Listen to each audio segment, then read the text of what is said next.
What's up guys? So ano tayo ngayon? Magilaga tayo ng ng karburador. So ito po siya. Ito po yung karburador natin. Wow, ulam. Pangpalakas ng ng motor natin.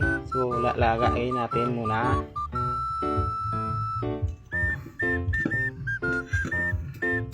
So pakuluan na natin ng 30 minutes at ilagay natin sa ating motor kung gaganda ba yung takbo niya. So makinis na siya guys. Ayun, napakakinis na guys. Tingnan nyo. So original ya guys. Ayan, kadatit po siya. Yung brand niya guys ay Alcon carburetor ni Timex 155.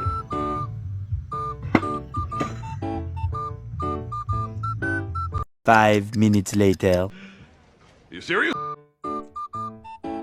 So guys, tapos na natin na lalagain yung carburetor natin. So ito na po siya, mainit-init pa.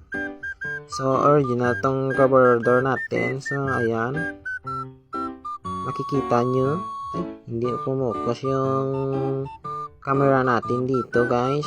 Ayan, pumukus na siya. Ayan, nakita nyo guys, latid po yung serial number niya sa gilid. Ito po yung original ni Alcon carburetor.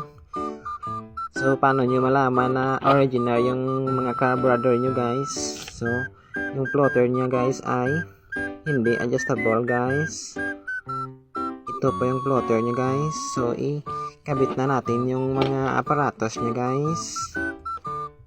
Yung gamit ko dito guys na Range guys ay 100 lang guys, pang patipid ng gasolina kasi mahal ngayon ang gasolina guys. At yung kaniyang slow jet guys ay nasa 35 lang guys. So ikakabit na natin guys.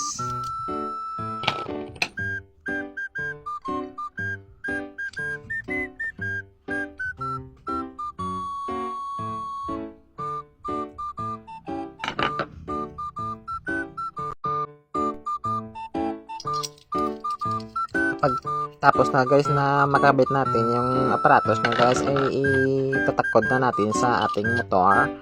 So yung motor natin guys naka 60 to na black out head kasi hindi man tayo nagkarera. So patitirin natin ng gasolina yung carburetor natin guys.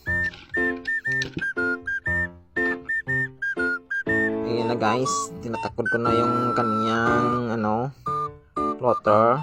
Ay,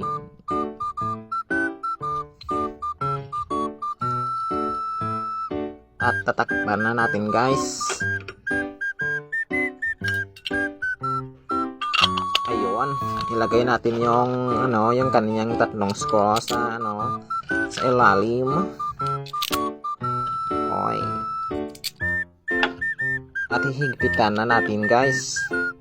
So pasensya na kayo guys kasi hindi ako marunong magtagalog At sinasabi ko pa dito guys na wear your age. Wear your age. Wala to tao pero may malam guys Kapangapin na kamo kagatas guys. Iskanamit guys, may along pa. So guys, ayan na guys. Tapos na guys. Oh.